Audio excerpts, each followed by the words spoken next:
जय Shivraya, happy Sunday. आज मी माझ्या माहेरी गेले होते, गावी गेले होते। मित्रांनो, एवढं सुंदर वातावरण होतं ना गावाकडचं। मी सर्व शूट आमच्या शेतातलं केलेलं आहे। तुम्ही बघू शकता, ही टोमॅटोची शेती आहे। देन आमचा हा डॉग आहे। मला बघितल्यानंतर त्याला एवढा आनंद झाला। मी त्याच्यासाठी पार्लेची बिस्किट नेले होते त्यांना। पार्लेची बिस्किट मी पहिल्यांदा एक एक करून बघितलं तो खातो की नाही, तर त्याला खूप आवडले।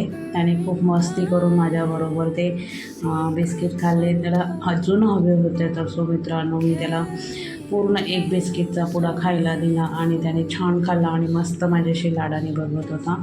मित्रांनो, ही जेव्हा मी शेतीमध्ये जाते त्यावेळेस खूप आनंद होतो। शेतातली मी फुलंही गोळा केली देवासाठी, जेणेकरून मी पुण्यात आल्यानंतर देवासाठी फुलं वाहीन।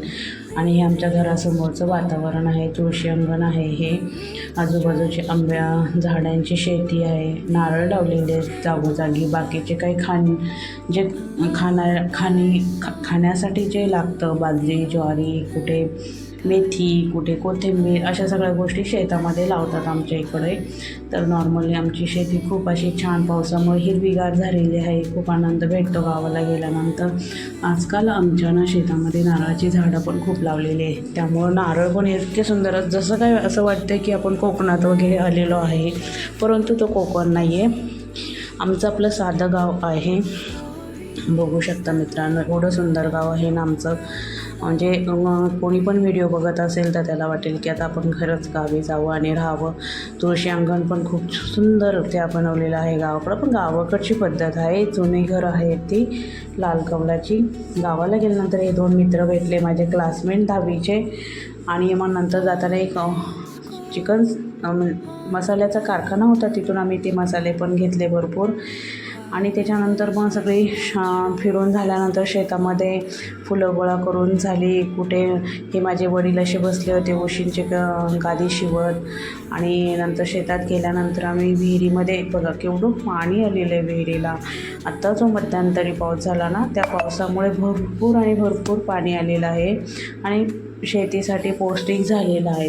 हा माझा भाऊ आहे, तो मला चालला आहे मिरचीच्या शेतामध्ये घेऊन मिरच्या आणायला। तो मित्रांनो बघू शकता, एवढ्या छान मिरच्या आलेल्या आहेत। ह्या ना नाही म्हणलं तरी 8-1 गुंठ्यामध्ये एवढ्या मिरच्या लावलेल्या आहेत, अंदाजे सांगते मी तुम्हाला।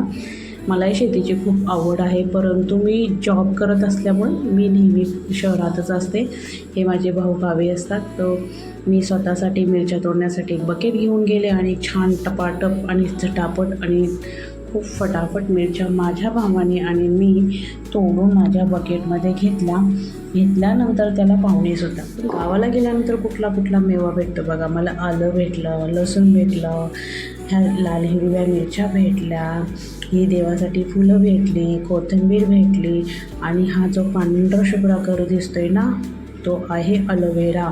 तो पण आणला, मुलीने सांगितला होता म्हणून। ही मक्याची कणसं आणि कोथिंबीर, असं काय सगळा गावचा मेळा मला भेटलेला आहे। मेवा म्हणण्यापेक्षा खूप सुंदर हे तर प्रकार खूप कमी शहरामध्ये भेटतात, तर हे गावाला गेल्यानंतरच भेटतं।